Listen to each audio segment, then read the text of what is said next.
পারলাম যে পিএসসি কিন্তু পরীক্ষা দিতে পারবে না এবং উনি কিন্তু বলে দিচ্ছেন যে গভর্নমেন্টের তরফ থেকে স্ট্রিক্ট আমাদের অর্ডার আছে। নমস্কার সবাইকে, আপনারা দেখছেন স্মার্ট নলেজ ইউটিউব চ্যানেল। তো বন্ধুরা, আজকে আমরা এই ভিডিওতে আলোচনা করব গতকালকে পিএসসিতে ডেপুটেশন দেওয়া হয়েছিল, কয়েকজন ছাত্রছাত্রী মিলে কিন্তু ডেপুটেশন দিতে গিয়েছিল, ঠিক আছে। তো গতকালকে ডেপুটেশনে কী কী আপডেট পাওয়া গেছে এবং কী কী তথ্য দেওয়া হয়েছে এই পিএসসি ডেপুটেশনে, যেমন আপনাদের ইন্ডিকেটিভ এডিবিটি 11টি প্রকাশিত হয়েছে।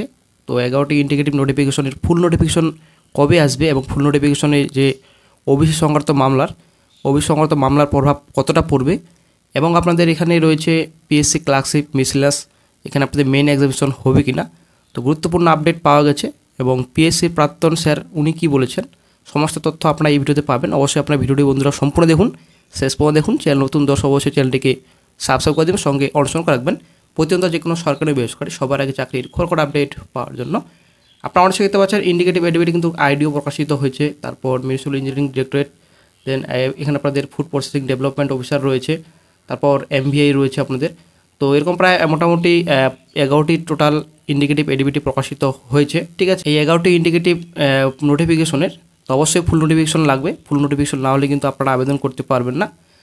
এই 11টি ইন্ডিকেটিভ নোটিফিকেশনের ফুল নোটিফিকেশন কবে আসবে, ডেপুটেশনে যেটা বলা হলো, যেটা আপডেট পাওয়া গেছে, যে ওখান থেকে বললো যে অনেকটাই সম্ভাবনা কম, মোটামুটি 50-50 সম্ভাবনা রয়েছে ফুল নোটিফিকেশন প্রকাশিত হওয়ার। তবে 50-50 সম্ভাবনা কেন রয়েছে, কারণ ওবিসি সংক্রান্ত মামলা। তো আশা করি আমরা সকলেই জানি যে গত 12 তারিখে সিএসআর কিন্তু অনেক কিছু কথা বলেছেন, যে বর্তমানে এখন অনগোয়িং রিক্রুটমেন্ট এবং নতুন রিক্রুটমেন্ট নোটিফিকেশন কিন্তু রাজ্যে স্টপ রয়েছে। যদিও হাইকোর্টের তরফ থেকে বলা হয়েছে যে ওনাদের উপর দোষারোপ কেন করছেন, কোর্টের উপর কেন দোষারোপ করছেন যে নতুন রিক্রুটমেন্ট নোটিফিকেশন এবং অনগোয়িং রিক্রুটমেন্ট হাইকোর্টে যেটা রায় রয়েছে সেটার অনেকটাই ডিপেন্ড করছে, এবং সেটা সেই রায় বলা রয়েছে নাকি যে কি মেনশন করা আছে যে নতুন রিক্রুটমেন্ট নোটিফিকেশন এবং অনগোয়িং রিক্রুটমেন্ট প্রসেস স্টপ রাখার কথা। কিন্তু বন্ধুরা, হাইকোর্ট থেকে কিন্তু টোটালি কিন্তু ক্লিয়ার কথা বলেছেন যে হাইকোর্টের তরফ থেকে কোনো রকম এরকম ইনস্ট্রাকশন দেওয়া হয়নি যে নতুন রিক্রুটমেন্ট নোটিফিকেশন এবং অনগোয়িং প্রসেস উপর কোনটা প্রভাব পড়বে, কোনো কিন্তু এরকম ইনস্ট্রাকশন দেওয়া হয়নি। আপনারা খামাখা হাইকোর্টের উপর দোষ চাপাচ্ছেন, সেটা কিন্তু হাইকোর্টের তরফ থেকে বলা হয়েছে সিএসকে, ঠিক আছে। থেকে এটাও বলা হয়েছে 2010 সালের আগে ওবিসি সার্টিফিকেট যে সকল রয়েছে সে সকলের সার্টিফিকেট নিয়ে আপনারা রিক্রুটমেন্ট করতে পারেন এবং অনগোয়িং প্রসেসও আপনারা এগিয়ে নিয়ে যেতে পারবেন, কোনো অনুষ্ঠান মেনে আপনারা এগিয়ে নিয়ে যেতে পারবেন, সেখানে ক্লিয়ার কিন্তু হাইকোর্টের তরফ থেকে বলা হয়েছে।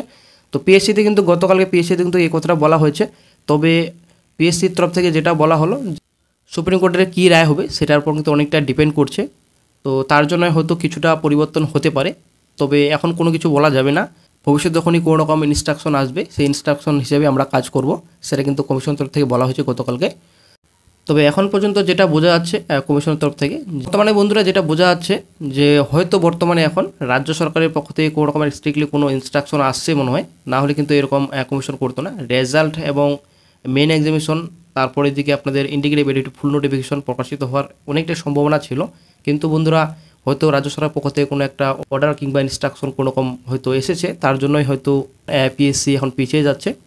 যে পিএসসি কিন্তু পরীক্ষা দিতে পারবে না এবং উনি কিন্তু বলে দিচ্ছেন যে গভর্নমেন্টের তরফ থেকে স্ট্রিক্ট আমাদের অর্ডার আছে যে যেন কোনো রকমের নতুন নোটিফিকেশন পাবলিশ না করা হয়। এবং ওনাদের মনে একটা আরও ভয় আছে যে সুপ্রিম কোর্টে যে ওবিসি কেস চলছে সেখানে যদি কোনো বিফল জাজমেন্ট বেরোয় তাহলে কিন্তু আমাদেরকে আবার এই 100 রোস্টার অ্যামেন্ডমেন্ট করতে হবে। তার জন্য কিন্তু পিএসসি 11টা ইন্ডিকেটিভ নোটিফিকেশন বার করতে পারবে না। রেজাল্ট বেরোচ্ছে ততক্ষণ আপনি কিন্তু ওবিসি এবং ওবিসি এর জটিলতা কিন্তু থাকা উচিত না যতক্ষণ আপনি রেজাল্টটা তুমি পাবলিশ করছো। আমি যেটুকু বুঝতে পারলাম এটাও কিন্তু অনিশ্চয়তার মধ্যে ব্যাপারটা আছে, কিন্তু মেন্স না পিছোয়। কিন্তু আজকে একটা জিনিস আমি ক্লিয়ারলি হিন্ট পেলাম, মেন্সের ডেট কিন্তু যে এক্সাম ক্যালেন্ডারে যে ডেট আছে পিএসসি মিসেলেনিয়াস এবং পিএসসি ক্লার্কশিপে সেই ডেট কিন্তু পিছবে। আজকে কিন্তু আমি 90%-এর ওপরে 90%-এর থেকে বেশি হিন্ট আমি পেলাম, কিন্তু এক্সাম পিছবে।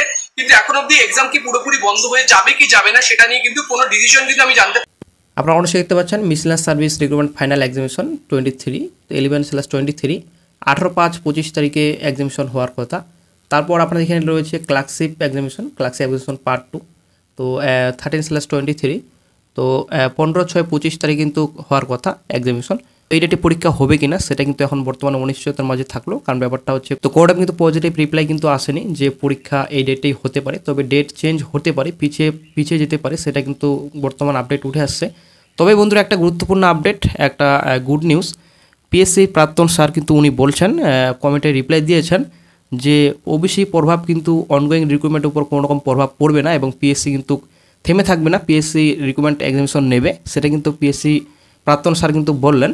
তবে আসলে বন্ধুরা খুব গুড নিউজ এটাই যে বর্তমানে প্রাক্তন স্যার কিন্তু এই কথাটাই বললেন যে ওবিসি সংক্রান্ত মামলার জন্য কোনো রকমভাবে কিন্তু পিছবে না এক্সামিনেশন, সেটা কিন্তু ক্লিয়ার বললেন। তবে ইন্ডিকেটিভ এডিবিলিটির যেটা ব্যাপার রয়েছে সেটার কথা কোনো কিছু বললেন না, হয়তো সেটা লেট হতে পারে, কারণ লেট হবেই, কারণ ব্যাপারটা হচ্ছে ফুল নোটিফিকেশন প্রকাশিত হলে অনেক কিছু ইনস্ট্রাকশনের ব্যাপার রয়েছে, রোস্টারের ব্যাপার রয়েছে, তার জন্য হয়তো ইন্ডিকেটিভ এডিবিলিটি একটু লেট হতে পারে।